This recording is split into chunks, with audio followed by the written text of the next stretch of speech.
With, with due permission of the Honorable Vice Chancellor of Mizoram University, I start the program.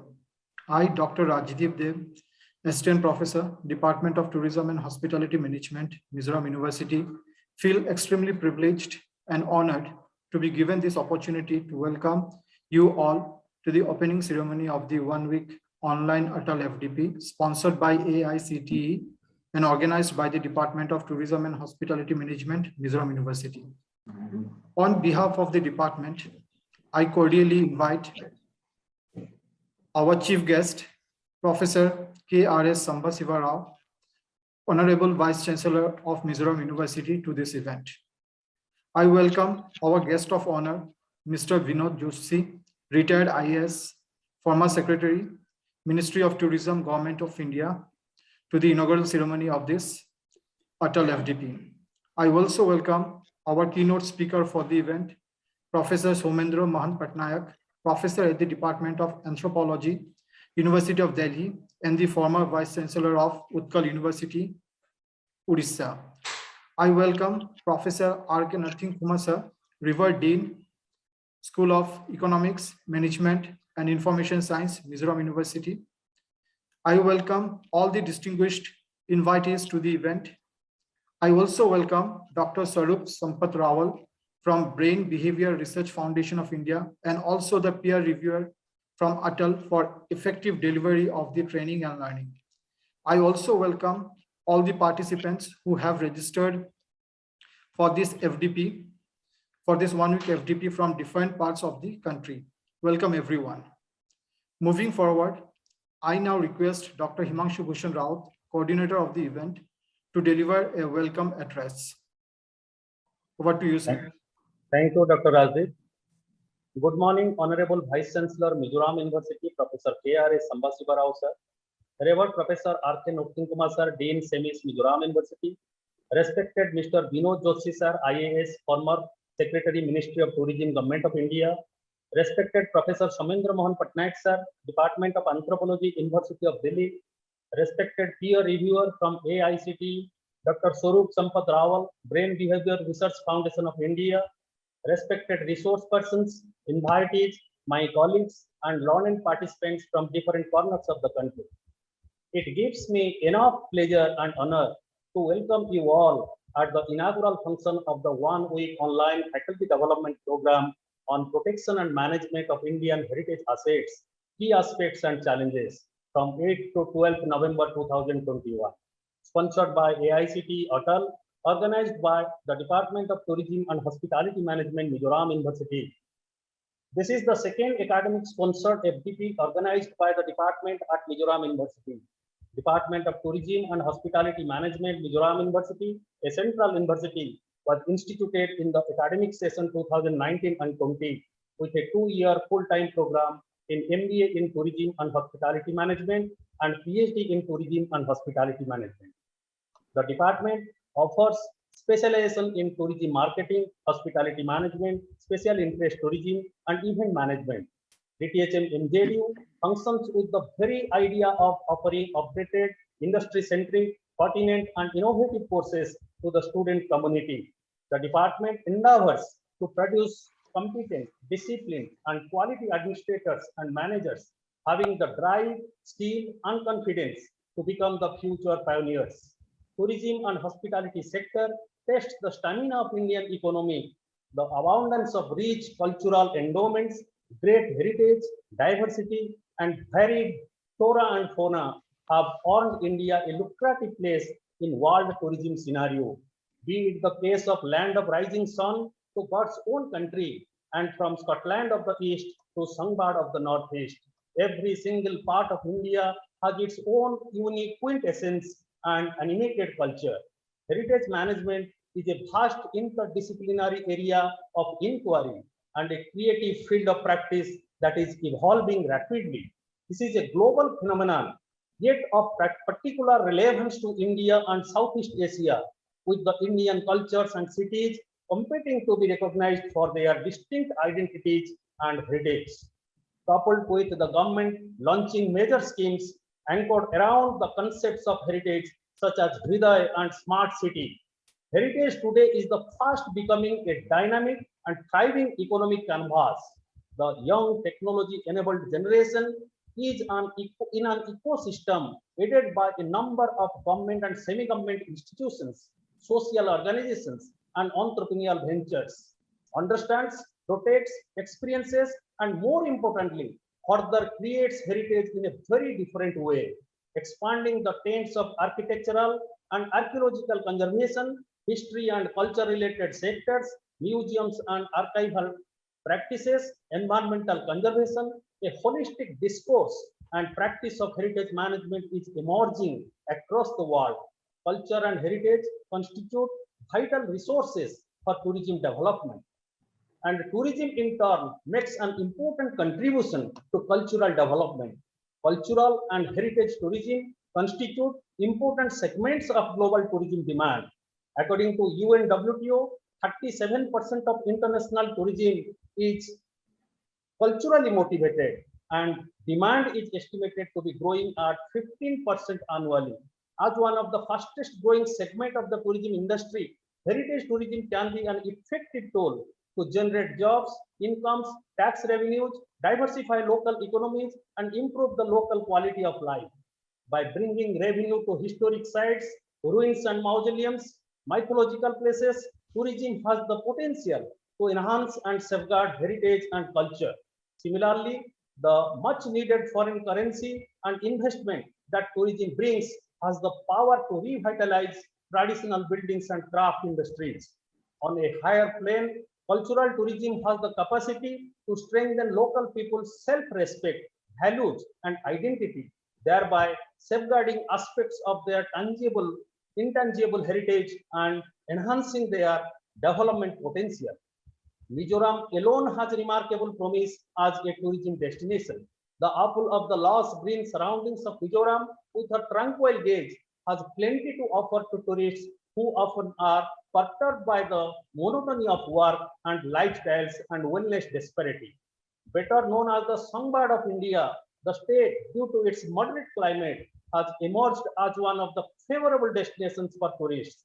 The broad culture and splendid festivals of the state carry an unconventional and enticing appeal, which is beyond words and only can be experienced when one set foot in the calm and serene land of Mizoram.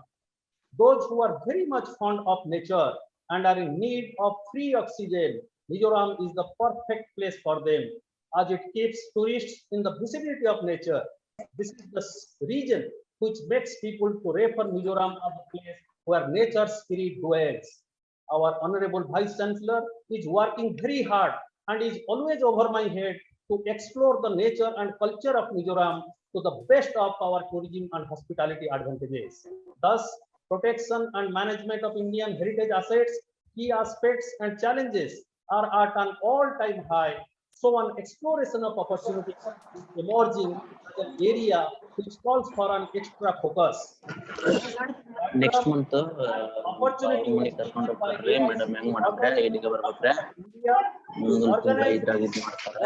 online faculty development program to delve deep into the issue. The total number of participants attending this program is 179, covering almost all states and union territories of India. Finally, I am highly optimistic that this program will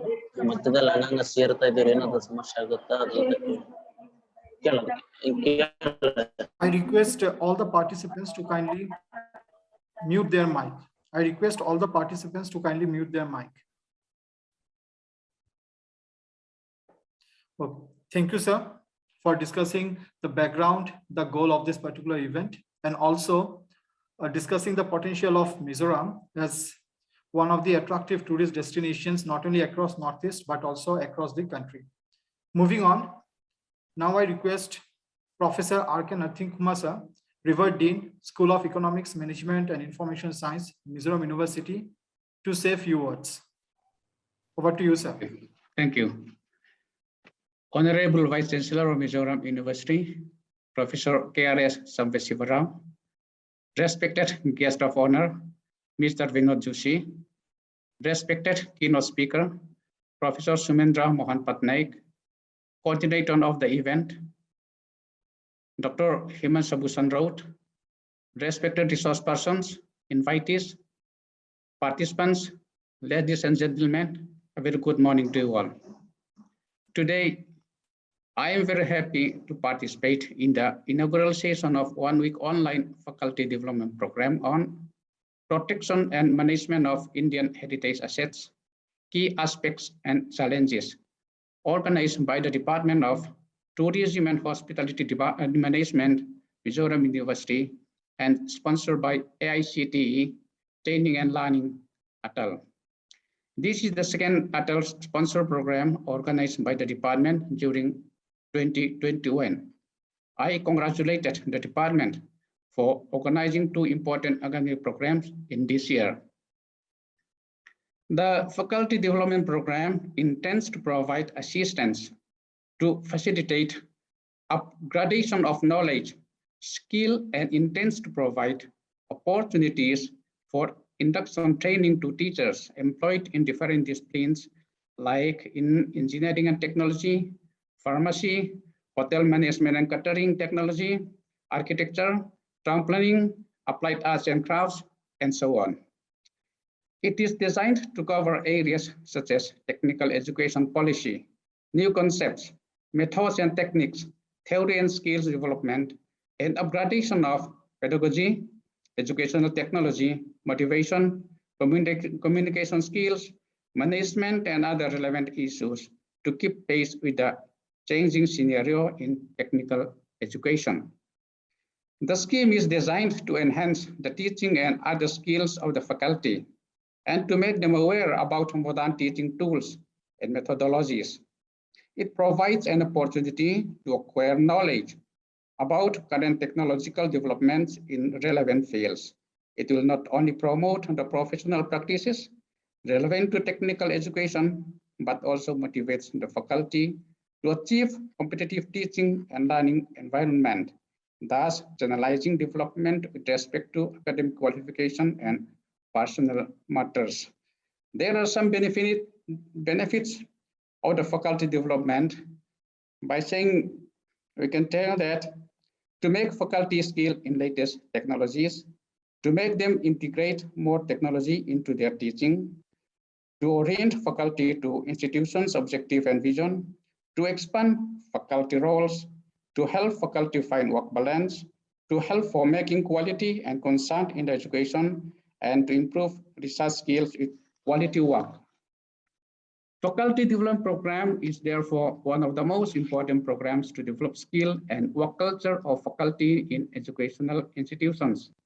By taking to heritage, it is defined as features belonging to the culture of a particular society, such as traditions, languages, or buildings that were created in the past and still have historical importance. India is one of the richest countries in the world, having different types of heritages in culture, building, dress, and others.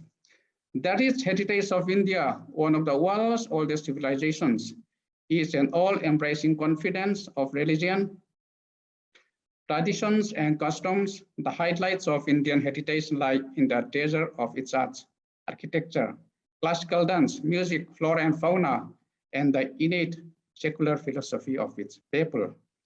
It is indeed very pertinent to take up this kind of program in the academic department of tourism and hospitality management, because most of the tourists in the world are very eager to experience such kind of heritages of different cultures and societies. It is very essential to protect our cultural heritage. It is the duty of every person. It is a challenge to manage our heritage meaningfully for the today and for the future generations. During this week, we are going to learn many important subjects and topics from different knowledgeable resource persons. We are very fortunate to have those educated persons in the field as our resource persons. I congratulated the organizers for having such resource persons. I thank to the resource persons for their kind acceptance of the invitations. I request all the participants to be attentive and join the session with utmost zeal and attention. With these few words, I wish the program a grand success. Thank you. Thank you so much, Salome. Thank you very much, sir, for your inspirational words. So before I request our eminent keynote speaker to deliver a keynote address, I would like to request Dr. Milo Iaja, faculty member, Department of Tourism and Hospitality Management, Mizoram University, to present the profile of our keynote speaker. Over to you, Dr. Milo. Thank you, sir. Professor Sumedra Mohan Patnaik is a former Vice Chancellor of Utkal University. He is a noted professor of anthropology in University of Delhi since 1989. Currently, Professor Patnaik is also serving as President of Indian Anthropological Association, Vice President of International Union of Anthropological Sciences, in charge of its Scientific Commission on Anthropology, Public Policy and Development Practices. Earlier, Professor Patnaik served as an advisor to Government of Nagaland for Sustainable Tourism Development Policy. He has also been associated with key responsibility with Government of India for Indira Gandhi National Center for Arts and Northeast Policy. He has been a Fulbright Fellow at University of Virginia and also a visiting professor of University of California. During his academic journey, Professor Sumedra Mohan Patnaik has been a co-founder of Anthropology Without Borders. It is an academic body committed to interdisciplinary research in 4 countries, including India, South Africa, Brazil, and United States. He has been associated with several distinguished responsibilities, such as Secretary-cum-Treasurer for Indian Anthropological Association, New Delhi, Life Member in Indian Sociological Society, New Delhi, Ethnographic and Folk Culture Society, Lucknow, Indian Anthropological Association, New Delhi, and many more. Now coming to his academic qualification, Professor Patnaik has obtained his qualification MPhil and PhD from Delhi University, from where he is serving as academician since last 32 years. He has done extensive research on anthropological aspects in Nepal, Sri Lanka, and many Indian states. And he has more than 440 books and 440 scientific research articles, which are highly adopted by students and scholars in the domain. Now coming back to his academic and research interests, it includes anthropology development, globalization and indigenous communities, ethnographic methods, public policy, and anthropology of tourism. I am Milo Iaja on behalf of Tourism and Hospitality Management. Welcome you, sir, on our FDP, Faculty Development Program, Protection and Management of Indian Heritage Asset, Key Aspect and Challenges. Sir, we are blessed to have you here us today. Now let us hear from Professor Patnaik. Sir, over to you. Honorable Vice Chancellor, Professor Rao.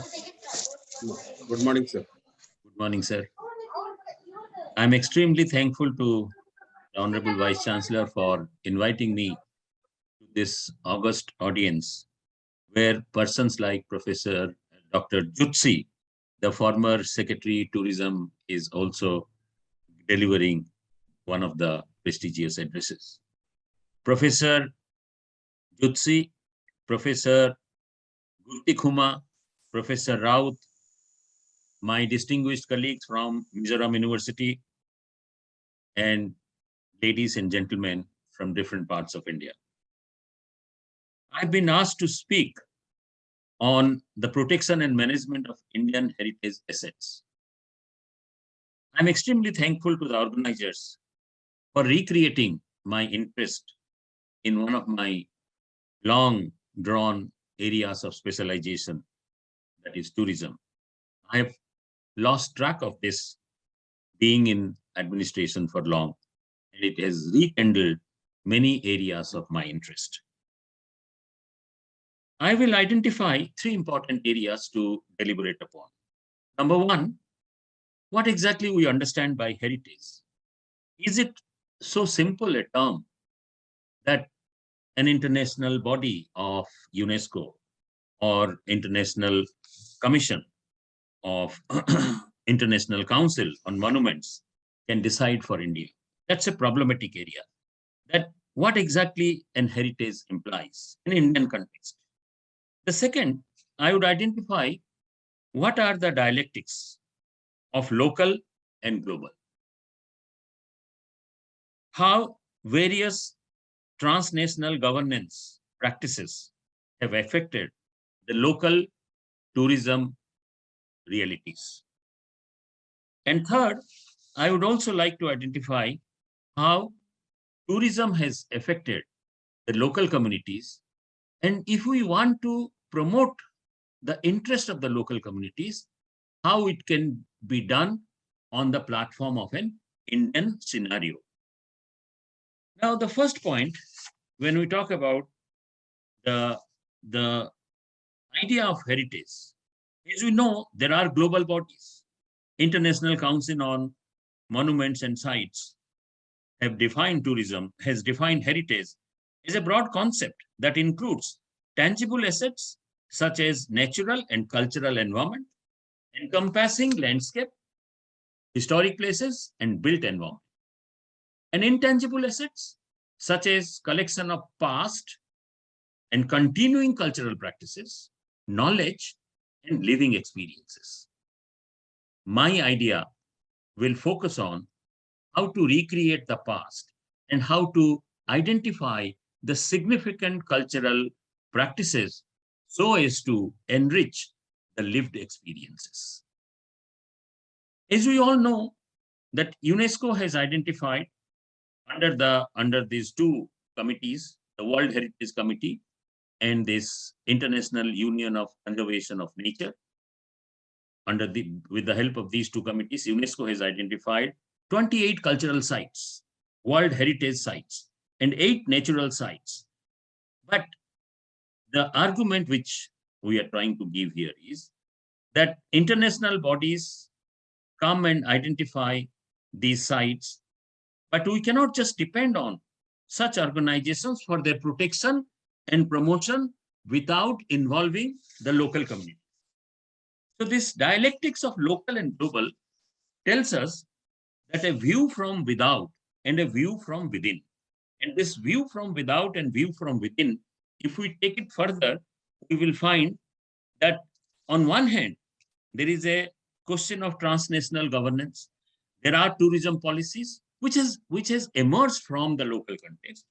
We are not undermining that. But at the same time, there are also locally oriented view of everyday life. The question of identity, the question of self-discovery, and these are two contesting currents, or these are two parallel currents, if not contesting. We have to discover how these two parallel currents can be synergized when we talk about the idea of representation. Representation of the heritage, representation of the cultural resources. And this representation involves two important tasks. One, the task of developing a tourism product. And this tourism product and its projection in the market helps us to attract greater tourists to the destination sites. And the development of product is so important that this has also significant contribution to the local communities in terms of their development, in terms of their economic upliftment, and at the same time, they become a part and parcel of the conservation team. The whole idea here is that this tourism in the context of heritage is very, very dynamic. It's not static. It's not that we had developed heritage in the past and we are not developing heritage in the present. And this is what is an important current which we need to recognize in the field of heritage management. I will come back to this towards the end of my presentations. But before that, I would like to move to the next point where we will identify what happens to the local communities when tourism expands.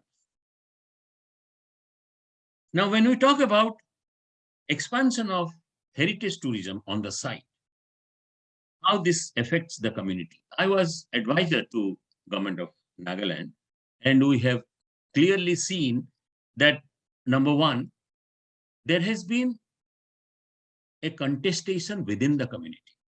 When the government started paying guest accommodation to witness the music, the dance, the cultural performances in the morooms, in the dormitories, the people came and stayed, and it was combined that the heritage tourism was combined with the homestay accommodation.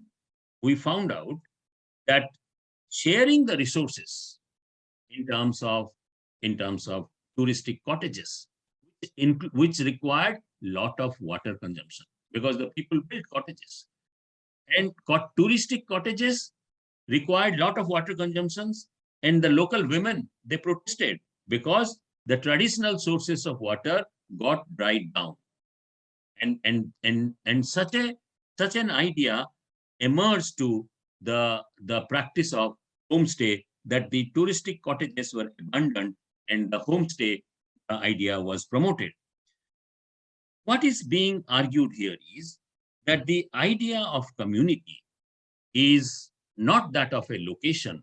The idea of community is that of an interest. So a heritage tourism has to create new communities of interest, and new communities which are guided by the interest of heritage preservation, protection, or having an open mind for inviting the tourist. We have to transcend this contested and conflicting interest on contested and conflicting fields of interest as far as the local tourism products were to be sold in the market. Secondly, we have also seen that there were some byproducts of tourism, and any tourism policy cannot just ignore that. And a tourism byproducts were observed in terms of intense drug trafficking, intense increased in sex work, and intense problem of the international border crossing, which are bordering Myanmar and other states. So the evils of social tourism, or evils of tourism, has to be handled with adequate policy measures, and Government of Nagaland handle it with a gradual opening of the border and a gradual entry permit to the foreign tourist. But over time, this issue was handled.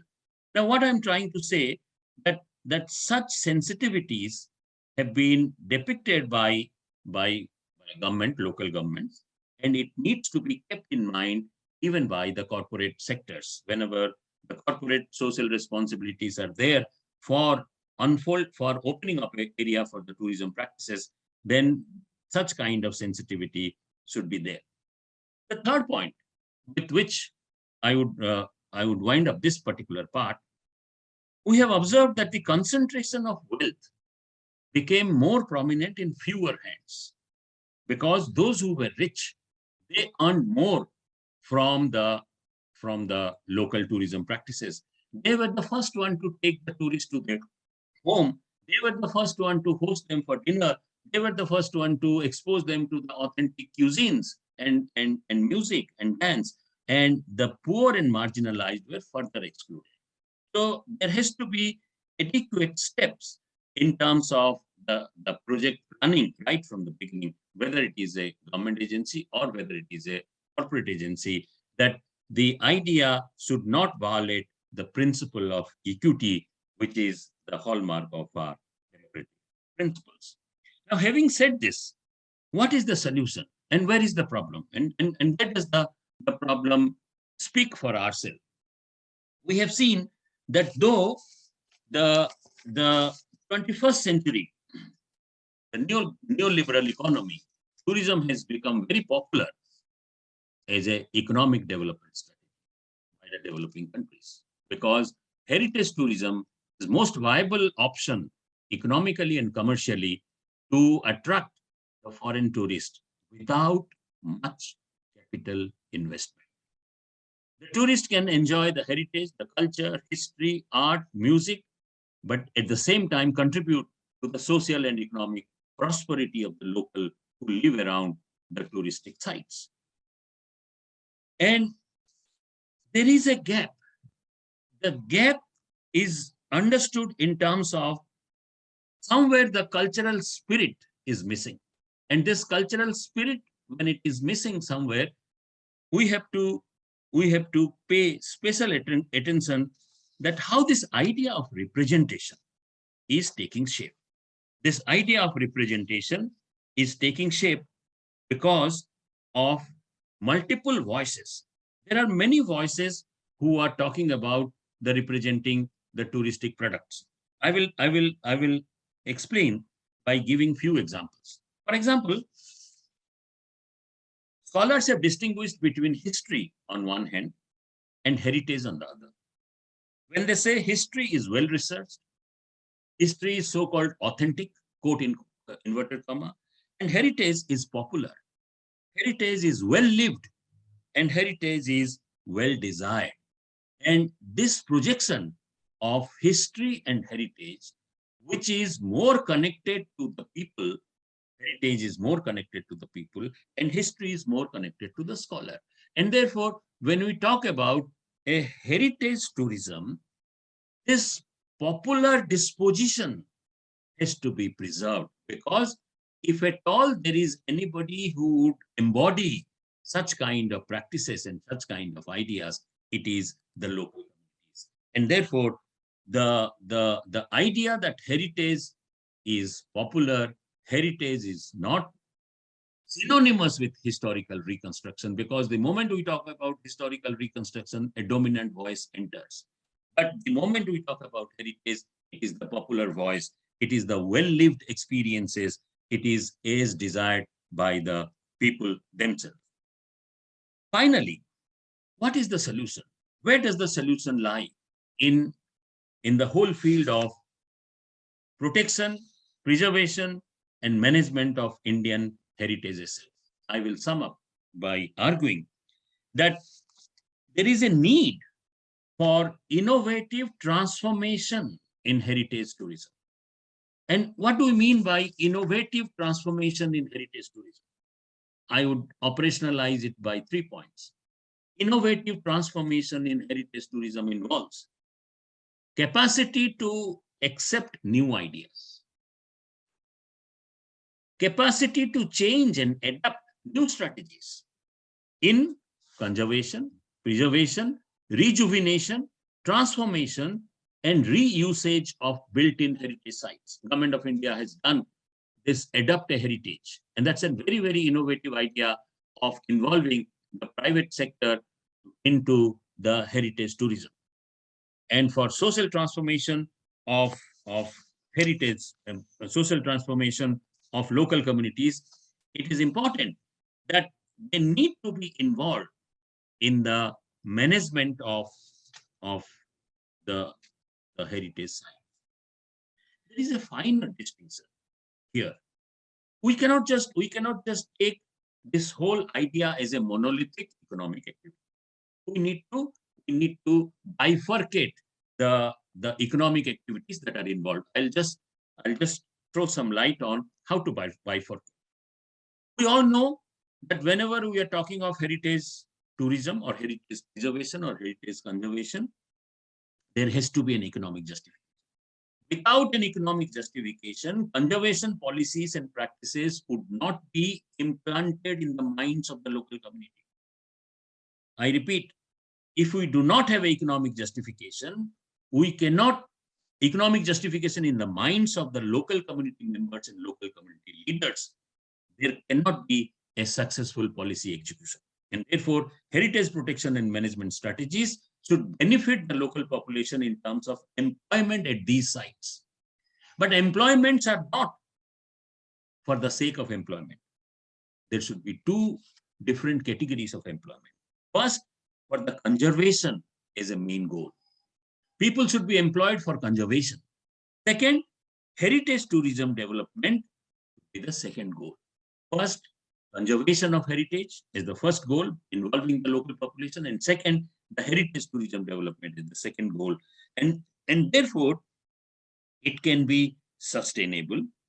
We can inculcate the responsible tourism, the idea of responsible tourism among the local communities, and therefore, This innovative transformation, heritage tourism development is the key in the contemporary context for creating sustainable economic development by triggering employment opportunities at built-in sites.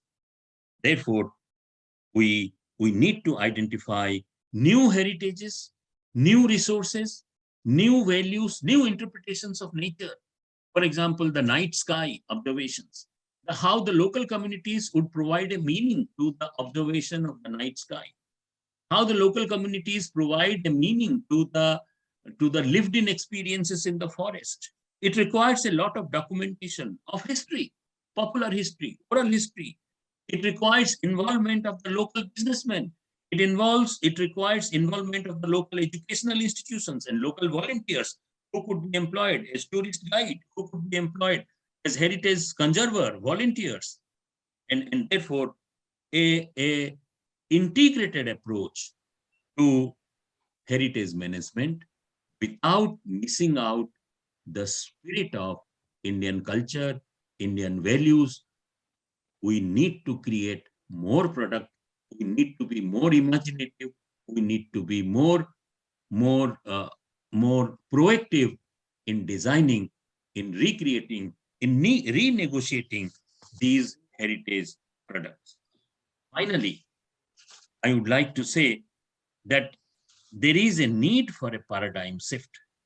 And this paradigm shift is possible by involving multiple stakeholders into this particular activity.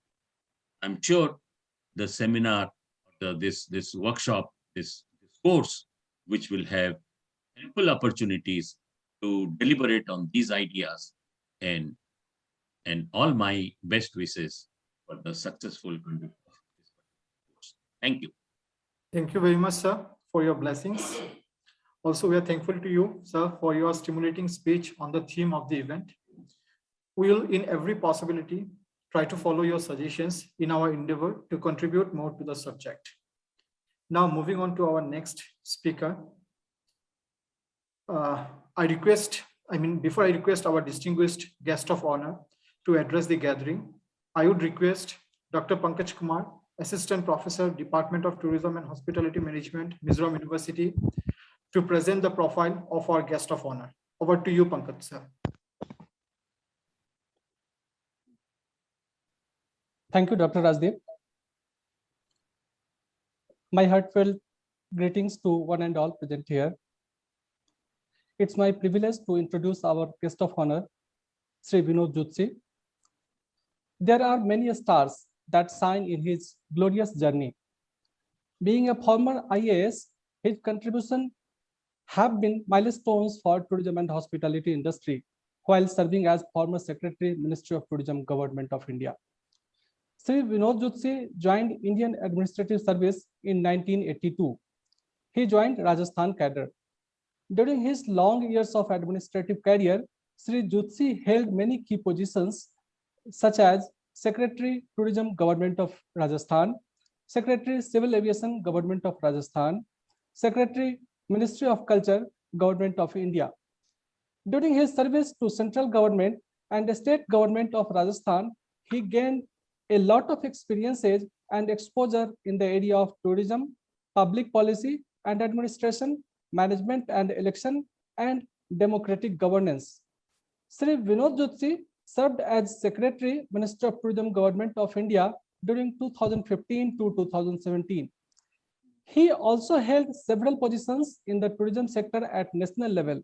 Some of them are Secretary, Ministry of Culture, Government of India, Vice Chairman, National Tourism Advisory Council, India, Chairman, PATA Chapter, India, Board Member, PATA, Chairman, National Council of Hotel Management and Catering Technology, Chairman, Board of Governors, IHM PUSA, and Vice Chairman, Board of Governors, IITTM. While serving at the state level, Sri Jutsi held several key positions in tourism sector in the state of Rajasthan as well. Some of them are Commissioner, Tourism, Government of Rajasthan, Chairman and Managing Director, Rajasthan Tourism Development Corporation, and CMD, Rajasthan State Hotel Corporation. Sri Jutsi is an alumni of Harvard Kennedy School and has done his MBA from Faculty of Management Studies, Delhi University. He is also an advocate enrolled with Bar Council of Delhi. Currently, Sri Vinod Jutsi is founding member and president of New Tourism Foundation. This foundation aims to act as a think tank to provide policy and strategic inputs and options to union government, state governments, and tourism industry. Retirement and age couldn't stop the passion he has for tourism industry and sharing his knowledge. He is still actively working for strengthening of travel and tourism industry practices. His tremendous zeal and dedication has earned him awards by several reputed organizations. He also imparts knowledge by frequently publishing articles on the contemporary issues on tourism. At present, he is working as consultant and advisor in the area of travel and tourism sector. Some of key organizations with which Mr. Jutsi is currently associated as consultant, advisor, and honorary members are Member Managing Committee of National Apex Body of PhD Chamber of Commerce and Industry, Honorary Member Tourism Committee, PhD Chamber of Commerce and Industry, OYO as a Member Independent Expert, Partner Advisory Council, Advisor to FICCI Medical Value Travel Committee, Executive Member of India Cruise Lines Association, Member Board of Trustees, Foundation for Aviation and Sustainable Tourism, FAST, Honorary Member, Responsible Tourism Society of India, President, New Tourism Foundation, Consultant A&M Residency Hotel, Consultant and Advisor for Consultants India, Consultant and Advisor Manpower Group India, Advisor KGS Microsystem, Consultant Indian Institute of Public Administration New Delhi, Museum Domain Expert in Election Commission of India, Advisor Indian Association of Amusement Parks and Industries. Because of his active association and work in the area of travel and tourism industry, Sri Jutsi has been invited as a keynote speaker at the several platforms and national and international levels. Some of them are, he was invited as a guest speaker at IAS Academy Mussoorie and Indian Institute of Public Administration. Sri Vinod Jutsi has traveled far and wide during his long career in various capacities. He has traveled to USA, UK, Germany, France, Australia, and many more countries. Sri Vinod Jutsi has also been instrumental in ecotourism development in Mizoram. During his tenure as a Secretary, Ministry of Tourism, Government of India, one ecotourism circuit project was sanctioned under Swadesh Darshan scheme of Ministry of Tourism, Government of India to Mizoram. That project was integrated development of new ecotourism under Swadesh Darshan Northeast Circuit at Aizawl and South Jote District, Sarsip and Riek, Mizoram. Golf course at Aizawl is one of the landmark tourism attraction in the state. So it's an honor to have you with us today, sir. So now I would like to request Sri Vinod Jutsi for his address to us and the participants of this 1 week Atal Faculty Development Program. Over to you, sir. Thank you. Thank you, Dr. Pankaj. Thank you, sir. Professor Sambasiva Rao, Vice Chancellor, Mizoram University. Good morning, sir. Vinod sir, kindly unmute yourself. No, I have unmuted. Can you hear me? I can hear you, sir. I can hear you. This is the Vice Chancellor. I can hear you. No, fine. Professor Rao, Professor Good morning, sir. Patnaik, good morning. Professor Nathan Kumar, esteemed resource persons, Dr. Raut, faculty members, research scholars, and students of the department and Mizoram University, esteemed participants, listeners and viewers, ladies and gentlemen. At the outset, I compliment the Department of Tourism and Hospitality Management and all co-organizers for organizing this week-long online program for faculty development on a subject which is extremely significant and relevant, not just from India's point of view, but it is also a global concern. I must also congratulate the department for convening this mega virtual event, and that too in the very first year of department's institution. Ladies and gentlemen, there are many reasons why I termed the subject of the program very important and significant for India. Firstly, as we all know, India is often referred as a living museum because we are blessed with a rich history and a vibrant heritage and culture. India, also known as the land of eternal heritage, is renowned not only for our tangible heritage assets like monuments, forts, palaces, temples, archaeological sites, but also for our intangible cultural heritage and the knowledge heritage. Ladies and gentlemen, India's heritage is acknowledged at the global level also. You may have heard of the Travel and Tourism Index report by the World Economic Forum. It's a happy thing to note that in the last 4 years, India has moved from 65th position to 34th position. And the reason why India has moved up by 31 positions in the last 4 years, because of two pillars.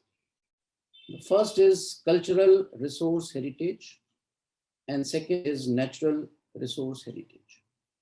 So you can imagine how much heritage in India is playing a role in making India as one of the leading destinations in the world.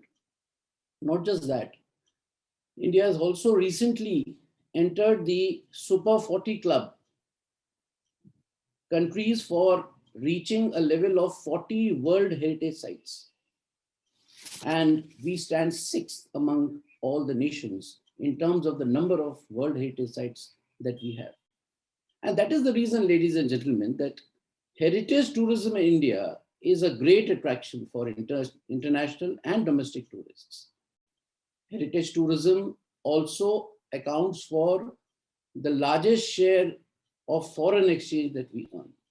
And it is one of the most important verticals within tourism sector for its contribution in India's economic growth and employment. And therefore, to sustain the benefits of our heritage, it is essential to have a robust mechanism for its conservation, for its protection, for its preservation, and for its management.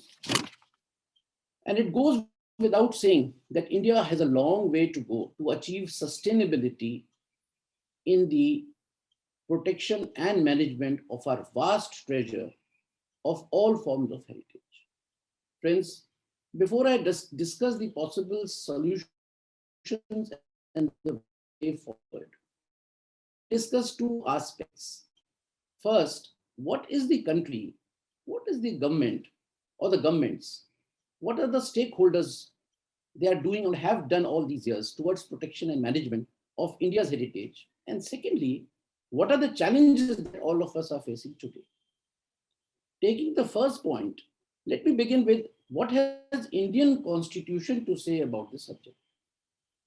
Ladies and gentlemen, Article 49 says that it shall be the obligation of the state to protect every monument or place or object of artistic or historic interest. And Article 51A, subsection F, has put a fundamental duty on every citizen of India to value and preserve the rich heritage of our composite culture. Now, friends, what can be a bigger mandate for a country whose constitution has placed responsibilities both on the state and its citizens? I also would like to mention what are the supportive laws and policies that country has enacted and formulated. In pursuance to this constitutional mandate of Article 49, Parliament enacted relevant acts. The two important acts are the Ancient Monuments and Archaeological Sites and Remains Act 1958 and Rules 1959. And the second is the Antiquities and Art Treasure Act 1972. Then the National Policy for Conservation, 2014, formulated by the Union government, is virtually the guiding light for conservation of ancient monuments, archaeological sites, and remains. Friends, let me also touch upon various government initiatives taken over the years. And let me share with you, since I have held the posts of Secretary Culture and Secretary Tourism, Government of India, it is my responsibility to share all that information with this august audience in greater detail. Friends, today India is in a position to address by and large all aspects related to protection of all forms of heritage. I would like to very briefly run through some of the key initiatives. Ministry of Culture has the primary mandate for preservation and conservation and protection, rather also promotion of country's tangible, intangible, and knowledge heritage. The ministry also manages all the centrally protected monuments of national importance through Archaeological Survey of India. The ministry manages museums, preserves the art and culture of India through various academies, through zonal cultural centers, through National School of Drama, and the ministry is also the custodian of all major libraries in the country and is maintaining all archival records of the country through the National Archives of India. Union government has also taken many innovative measures, ladies and gentlemen, including use of technology for protection and preservation of this heritage. Digital preservation of museums, setting up of National Research Laboratory for conservation of cultural property, chemical conservation of monuments and antiquities, preventing monuments and archaeological sites from natural and human-induced disasters by preparing disaster management plans, public-private partnership in heritage conservation and management, and last but not the least, promoting community participation in conservation. These are some of the key initiatives which I wanted to flag before this audience, where government has taken some innovative initiative. I shall go into more details about the public-private partnership and the community participation in conversation towards the last when I discuss the way forward and the solutions. Ladies and gentlemen, it is also heartening to note that not just the governments, even the private owners of heritage properties are taking due care of the protection and conservation of their own heritage properties. They have rather also monetized their heritage assets. You can see how forts and palaces have been converted into star heritage hotels and museums. The benefit of this action is that the heritage asset is well preserved and conserved. After all, heritage assets, whether in government space or owned by private owners, all are the assets of India and they need to be protected, preserved, and sustained. Ladies and gentlemen, I now come to the point as to how can we protect and preserve and manage the heritage assets better than what it is existing now, and what can be a sustainable model to save our history and to save our heritage for all times to come. Now, but first let me list out the challenges and constraints that India faces with regard to protection and management of our heritage. Firstly, friends, India has a problem of plenty and abundance. We have an extraordinarily rich, vast, diverse cultural heritage that has left a huge corpus of built heritage across the country. To have a quick glimpse of the richness, today ASI alone is engaged in protection of almost 3,700 monuments of national importance, including 50 site museums and 37 World Heritage Monuments. In fact, there are thousands of more tangible heritage assets out of the purview of ASI, which is difficult to manage.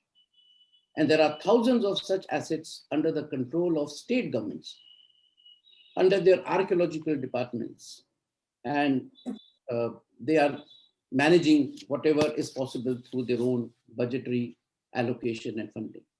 The second related challenge is inadequate financial resources with government and over-dependence on government. It is an admitted fact, ladies and gentlemen, that government alone, whether central government or state governments, do not have adequate financial resources to preserve, conserve, protect, maintain, and manage all the heritage assets. The budgetary allocation to Ministry of Culture in the Union government and Department of Culture are not sufficient to meet this challenge. The third challenge is of implementing the policy and the laws effectively. Ladies and gentlemen, India has all required policies, laws to protect, conserve, and preserve the ancient and historical monuments and other heritage assets. And I've already flagged some of those legal provisions. However, the agencies responsible for implementing and monitoring, they have difficulty due to insufficient workforce, insufficient money, apathy of people, and many other non-controllable reasons. The fourth point that I would like to mention as a challenge is the challenge of environmental damage and over-tourism. In fact, at times, even development of heritage sites by some countries is leading to problem because there is a fear of delisting from the World Heritage Sites, stamping. I will give some example. So friends, over-tourism is one of the recent challenge that the entire globe is facing and they need to be addressed. It is a very much discussed subject affecting all the countries and particularly destinations which have rich heritage. Today, some of the World Heritage Sites are facing the problem of over-tourism, which is leading to degradation of natural heritage, historical sites, and there is a risk of their being delisted. I will give you some of the examples. Venice faces the problem or faces the issue of delisting because of over-tourism. Budapest faces the risk of delisting because of some development which is not in consonance with the rules of heritage. Tanzania animal reserve is facing delisting because of excessive poaching. And the Great Barrier Reef is facing delisting because of environmental damage, because of the global warming.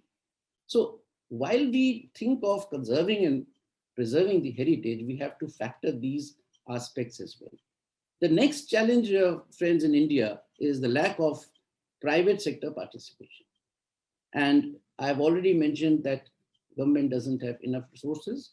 And therefore, with the growing number of visitors, with more and more lesser known heritage destinations being brought to the forefront, it has become necessary for public efforts to be supplemented by effort from the private sector resources as well.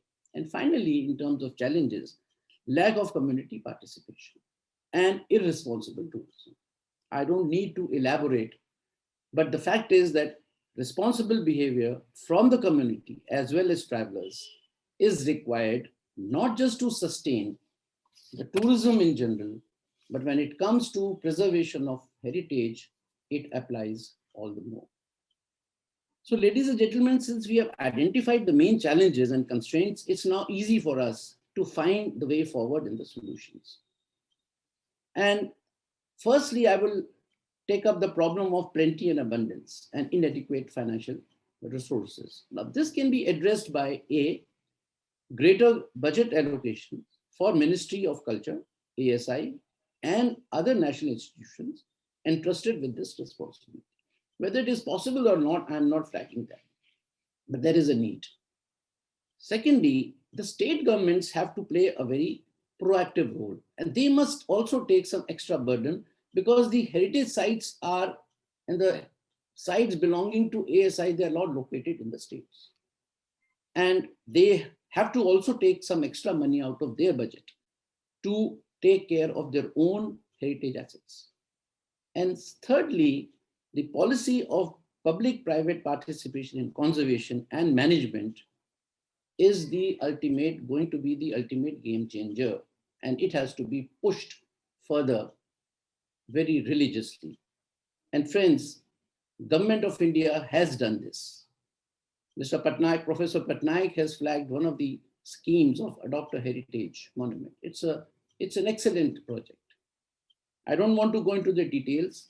Initiated by Ministry of Tourism and Ministry of Culture. Basically, it is involving the private sector through the corporate social responsibility law to develop amenities around the heritage sites. Because today, let me be very frank, even to conduct day-to-day operations at these archaeological sites or the monuments owned by the government or the institutions do not have enough funds to even run or operate in the most professional manner. And let me tell you, I don't want to go into the figures, but this Adopt a Heritage Monument has been a great success. And many illustrious monuments have been given to some of the corporate sector who are managing. They are not owning it, but they are preparing the infrastructure around the destination and providing amenities and facilities to the travelers. Another initiative in the field of public-private participation of the Government of India is creation of National Culture Fund. Friends, this National Culture Fund has a mandate to establish and nurture partnerships in the field of heritage, which means that from foundations, from private sector, the money is deposited in the fund, and this fund is used for restoration, for conservation, for protection, and for development of the heritage assets. My second suggestion for the way forward is to sensitize the community, the people of our country, and the travelers for their proactive participation, for adhering to responsible behavior while visiting these sites, and to follow the laws of the land related to the protection of monuments more religiously than ever before. My third suggestion, prevent over-tourism at the heritage sites through public awareness and even through regulations. Fourthly, academia and media must proactively disseminate knowledge and awareness to all stakeholders and the people at large about the necessity of preserving our culture and heritage. Academia, ladies and gentlemen, also has a role to enhance skills and capacity building infrastructure in the area of heritage protection. I remember I was Secretary Tourism in Rajasthan, and we had to conserve Amer Fort of Jaipur. Now, our Chief Minister was insistent, and we also agreed. Earlier, the state PWD department had taken care of the restoration, and they did such a bad work that it became worse than what it was before. So then we engaged a professional architect, professional conservationist from Ahmedabad, and then what you find in the Fort Amer today is the work of that particular conservation architect. So what I'm trying to say is that you need skilling, you need the right kind of people, you need artisans who would look at the Taj Mahal. You can't give this work to a state PWD department engineer. You have to be skilled for this kind of protection and for conservation. My next point, ladies and gentlemen, is make heritage assets as a living monument. If you infuse life into these heritage assets and make them living monuments, they can, to my mind, be preserved better than leaving them alone at the mercy of a handful of caretakers. Friends, there are many examples of the state giving away their heritage monuments on lease to the private sector. And this has been done by many state governments, including Madhya Pradesh and Rajasthan. In fact, even Ministry of Tourism, Dr. Pankaj mentioned about Swadesh Darshan. Swadesh Darshan also has a heritage circuit. And while I was secretary in the ministry, I must have sanctioned at least 5,000 crores worth of projects, each costing 100 crores. One of them was for in Mizoram, but a lot of them were heritage circuits. Now, what is the idea? The idea is that there are many lesser known heritage monuments which are not visited because there is no infrastructure. So the scheme envisages creation of tourism infrastructure around the heritage. And so you are making them living. Living means people are started moving People have started going in and visiting, and they have become more usable. And finally, ladies and gentlemen, tourism is a big incentive to protect heritage assets and ancient culture. Tourism promotes cultural awareness, helps to preserve local culture and traditions. The heritage assets can also be protected better using income from tourism. And therefore, ladies and gentlemen, the more we promote heritage tourism, the more are the possibilities to protect and preserve them.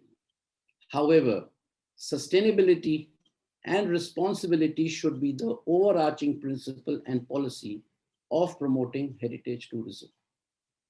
Ladies and gentlemen, before I close, the onus of protection of Indian heritage lies on each and every one of us. We have heard of the Indian Constitution, and it puts responsibility on each and every citizen of this country and the state. The modern times have increased the need for a greater participation of the community, of the people, of the corporate sector, of the private sector, I think each one of us. And therefore, I would like to plead that protection of our Indian heritage is the responsibility of one and all in our country. Ladies and gentlemen, I stop here. But before I close, let me thank Mizoram University, the Vice Chancellor of Mizoram University, the Department of Tourism, for giving me this opportunity to be a part of this program and to share my thoughts with this august audience. I'm confident that this week-long deliberations will certainly explore and pave ways and solutions on this subject. And I also extend my thanks to the listeners and the viewers for giving me such a patient hearing. Thank you, ladies and gentlemen. Thank you very much, sir, for your insightful address on Indian heritage assets and its protection. So your views are words of wisdom, and we'll focus on them to enhance our performance. Thank you very much, sir. Now, before I request our honorable chief guest to deliver a presidential address, I would request Dr. Rajesh Ramaswamy, Assistant Professor, Department of Tourism and Hospitality Management, Mizoram University, to present the profile of our distinguished chief guest. Over to you, Rajesh, sir. Morning, sir. Thank you, Radip, sir. So very good morning to all distinguished dignitaries, resource person, peer reviewer, participants, and ladies and gentlemen. I am Dr. Rajesh Ramaswamy, Assistant Professor, Department of Tourism and Hospitality Management, Mizoram University. It gives me immense pleasure and great privilege to introduce our Honorable Vice Chancellor, Professor K.R.S. Sambasiva Rao. Professor K.R.S. Sambasiva Rao is an eminent scholar, scientist, and academician in the field of biotechnology, pharmaceutical science, and zoology. He brings into the university his 42 years of research experience and 35 years of teaching experience in the field of higher education in progressive academic leadership and rich administrative experience. Professor K.R.S. Sambasiva Rao is serving as an active chairperson and member of various high-level committees of Indian higher education system, such as NAC, UGC, Ministry of Education, formerly known as Ministry of Human Resource Development. He also acts as visitor nominee at University of Delhi and Central University of Tamil Nadu, and he plays an important role as a member of Executive Council at Pondicherry University and Central University of Himachal Pradesh. He has also served as a member of Board of Studies in various universities and other professional bodies. He is a renowned visiting professor and scientist at various reputed international universities across the globe. Professor K.R.S. Sambasiva Rao is also holding different positions such as editor, associate editor, member editor in different national and international reputed journal in the field of biotechnology, pharmacology, and genetics. He has published 250 plus scientific research papers in various national and international reputed journal. He has filed 8 patents and authored 20 plus books. To his credit, Professor K.R.S. Sambasiva Rao has guided 25 PhD scholars and 20 MPhil research scholars. Professor K.R.S. Sambasiva Rao is the recipient of various state, national, and international awards and fellowship. Professor K.R.S. Sambasiva Rao holds Doctor of Science in Biotechnology, PhD in Pharmaceutical Science, and PhD in Zoology, and MSc in Zoology, and MBA in Information Technology, and also MA in Sociology, and so on. He is an outstanding academic achiever himself. Professor K.R.S. Sambasiva Rao has been instrumental himself in chairing universities and institutions towards academic excellency. Basically employ the pedagogy of deep questioning and research into teaching and learning delivery, and encouraging faculty members, research scholars, and students to undertake research projects and research work. His idea of student-centric has assured several development towards strengthening students' employability, sports spirit, and various other achievements. So with these few words, I request our Honorable Vice Chancellor to deliver the presidential address. Over to you, sir. Good morning, everyone. Respected the chief guest, Sri Vinod ji, and Professor Patnaik ji, and other faculty members, and other invited speakers, and the participants. It's a wonderful event being organized by our Department of Tourism and Hospitality Management. Mizoram University has started this department only 3 years back, and it was started by me, this department, after I joined in this university as Vice Chancellor, thinking that Mizoram state should have this course for the students, particularly in the interest of development of tourism and hospitality industry in Mizoram state. Because Mizoram people are unique in their behavior. Particularly, they are very good in hospitality, and also they are very good in kindness, and also very soft behavior. So that particular course and profession will be very good for the Mizoram student. This is what I had an intention in my mind, that we should plan for starting this particular course to Mizoram University. And the people of Mizoram should have this course for the training of manpower, particularly in this particular industry of tourism and hospitality. And both the areas are having a lot of opportunities in employment, and also in various ways, particularly in protection of cultural and heritage of the country. This is the reason why I started this course, and it has been started, and the first batch is going out, has gone out, and it is the second batch is running now. And this was the department is doing wonderfully in all these activities, and I emphasize always on the department to have practical oriented training for the students. This is what actually I always tell them. And even in both the industries, both the areas in tourism and hospitality, they should have practical oriented training. And the students should be trained in such a way that they need to be trained in tourism in 1 year, and hospitality in the second year, having more practical training at least 2 to 3 months in an organization where the students can get knowledge about the importance of these courses.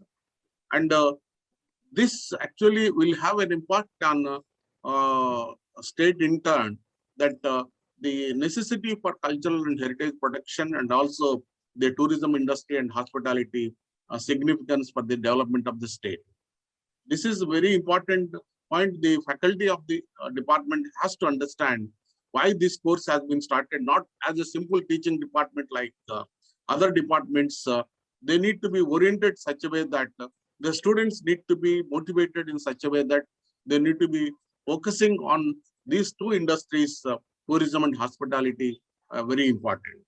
With regard to the FDP, which was planned in today FDP program, particularly protection and development of management of cultural heritage in India, as already I'm not a big competent man when compared with the speakers Vinod ji and Patnaik ji. I'm a man with only a feeling that India's cultural heritage is very high and it should be protected.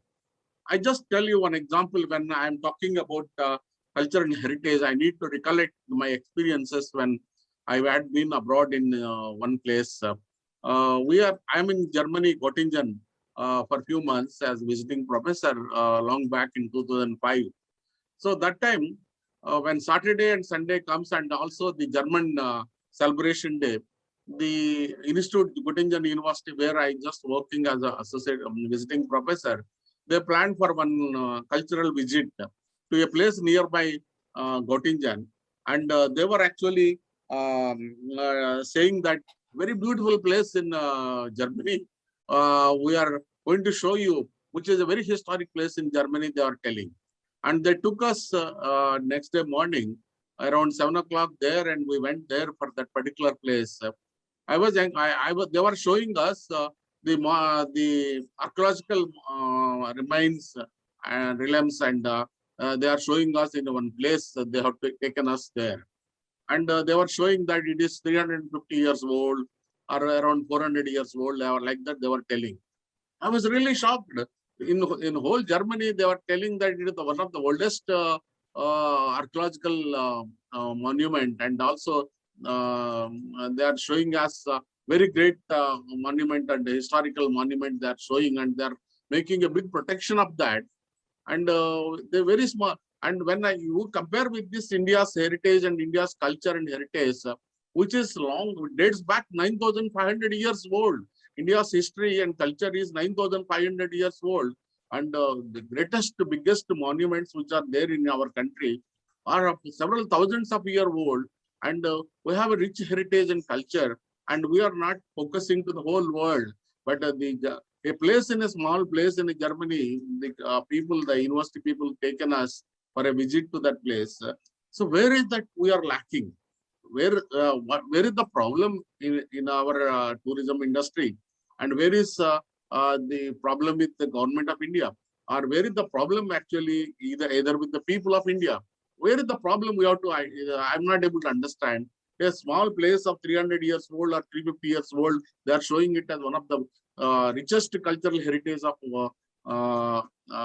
that is Germany. But we have a rich heritage of 9,000 years or 9,500 years or more than that. Actually, we have greatest cultural heritage.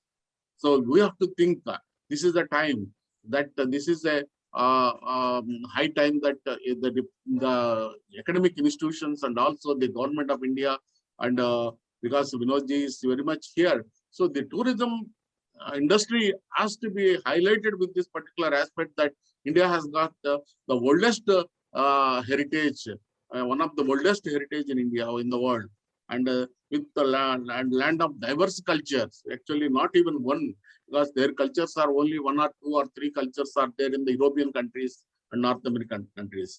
India has got diverse cultures, and the physical and climatic conditions are rich variation, and we have rich diversification of the climatic variations and physical variations in our country. And we have to understand that this particular rich cultural diversity, if you just see that Mizoram, if you just think about, as one point already mentioned by Honorable Chief Guest and that is Vinodji, Mizoram is one of the even Mizoram culture is also several hundred years back, and Mizoram one of the important hill tribes of India, and now presently has been rated as one of the best Mizo community in the whole country, that very peaceful community. And among the 28 states in the country, Mizoram is considered to be the number 2 peaceful state. And earlier, before pandemic time and before 1 year back. But people now consider Mizoram as the number 1 peaceful state in the country, with the traditional cherished beliefs and values, with various religious and religious practices and also cultural practices, which have given them a distinct Mizo identity. They have a specific identity that Mizos behaves in a specific behavior, and with a good discipline and commitment for hospitality, and also for traditional maintenance of the culture. And even when they have their cultural programs are being celebrated, they used to culture in such a way that very nicely the traditional dance, even in every program of Mizoram, they will have the Sheru dance or bamboo dance, very vibrantly been cultured, very vibrantly been displayed. this culture, and this is the reason why I was impressed by this particular culture, and I had started a idea of developing the Mizoram Cultural Heritage Center in our university. And I allocated more than 10 acres land in one particular place, and I am trying to get some funds from the Government of India, and I applied for 1 or 2 projects to Tourism and Culture Ministry to establish the Cultural and Heritage Center of Mizoram. So my intention is that the traditional culture of Mizoram, Mizo house, Mizo culture, Mizo lakes, and Mizo kind of hunting, and Mizo dresses, and Mizo type of museum wanted to be established in Mizoram University campus, and Mizoram University should preserve this culture for a longer period. Whether I am there or not, that Mizoram University should be a place of displaying the culture of Mizoram for longer periods, and people who are coming to Mizoram, they should have this idea. So this particular heritage center, I was trying to develop before I go leave this university, and also I have made a public call to the whole Mizoram that the people of Mizoram who are having a long cherished cultural objects and items which are actually in their houses, I requested them to present to Mizoram University to develop a museum in Mizoram, that cultural heritage center and a museum we are developing here in this particular place. So that public call, we are actually need to be vibrant again, and we need to be revive this particular project, because I was made because before pandemic I made it, but during pandemic time we could not do much on this, particularly as pandemic is going to be slowly going out, and we wanted to make this Mizoram Heritage Center very vibrant. Realizing the heritage and culture of Mizoram is wonderful, and also this should be protected, and the generations they need to remember this rich cultural heritage of Mizo people. And Mizos are actually the vibrant in their culture, and they are very sociable people, and with a beautiful environment and cultural heritage protection, it will be a wonderful opportunity if the Cultural Heritage Center is being started in Mizoram University with various activities which are being there. And it is a unique Zoom cultivation which they are performing here for particular agriculture activities is also very the items and implements which they are using since many years, and they come from hilltop to down for hunting the animals and other things, and they go back to the particular, and they use a lot of implements which are actually being used for particular activity. They are actually specialized implements, particularly since many years they have been using. And during the cultivation time, they perform the function, cultural function. Chapter food is also very wonderful, that the whole state actually involves in the particular agriculture operations, and they make a festivals, and the cultural dresses which are being practiced since many years. Chapter coat and mim coat and wall coat, these are the functions actually they perform, very beautiful functions. And this particular heritage actually been forgotten by many states in India. And this cultural heritage and the heritage points at various states are not been taken into interest of the people, because this is actually neglected area. But though it is there on the paper, but many states actually not realizing the importance. The future generations has to be shown. The richest cultural heritage of India has to be shown to the future generation. This is most important. It is the importance of the after all 400 years old heritage they are showing as the biggest monument in Germany. Why not we several thousands years of heritage we show it to our future generations, and this heritage museum has to be established. The tourism ministry has to think about this, and they have to establish a cultural heritage centers in all states wherever this has to be necessitated. And this cultural heritage protection is very important. During the management, when we are talking about this cultural heritage management, this is most important, that particularly this has to be necessitated, and this is to be brought to the notice of the relevant authorities about the importance of maintenance of cultural heritage and protection of cultural heritage. We are developing one centers of the particular culture. So with these few remarks, I hope that the participants of this particular FDP will have a very nice and informative 1 week period on protection of cultural heritage and also management of cultural heritage with this program. And by the time they go back, they will definitely take this that is take home message that all the states, wherever they are coming from different parts of the country, they should have a feeling that the cultural heritage has to be developed in such a way that India should feel proud of this cultural heritage. Thank you very much. Thank you very much, sir, for your uplifting and positive inspirational words. And these words will not only motivate us to scale new heights, but also to keep pace with rising expectations of different stakeholders. Thank you very much, sir. Now we have reached the final phase of this online opening ceremony.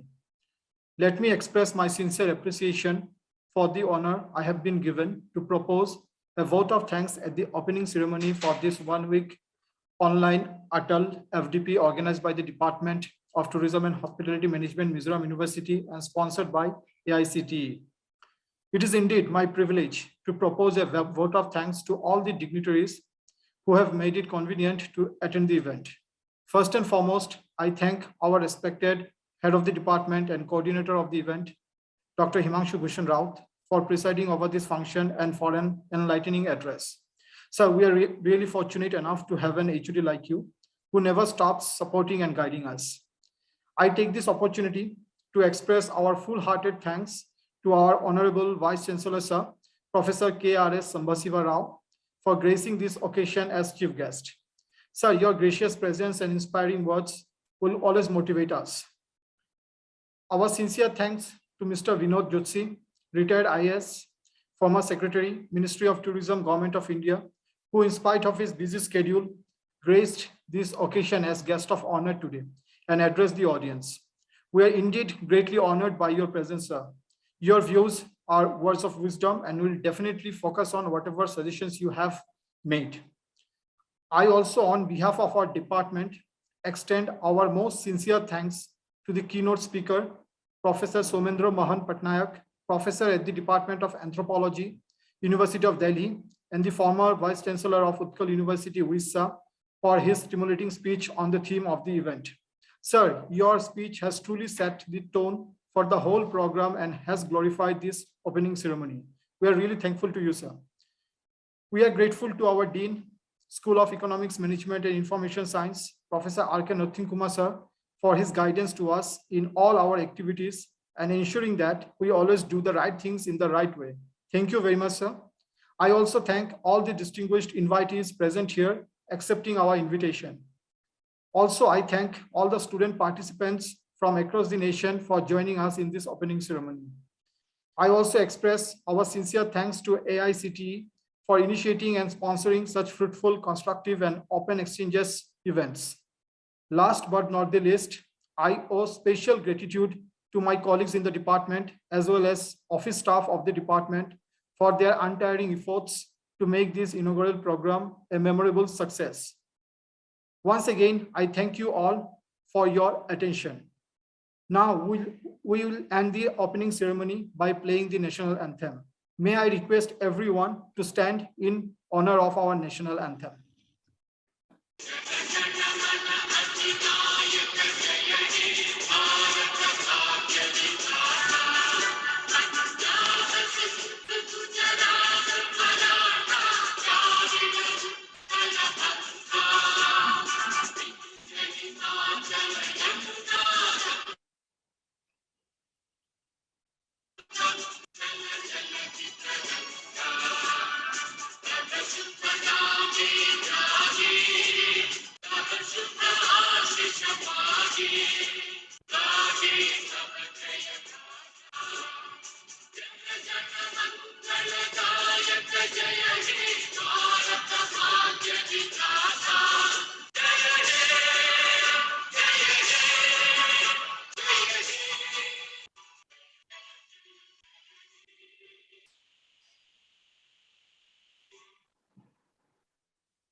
Thank you very much.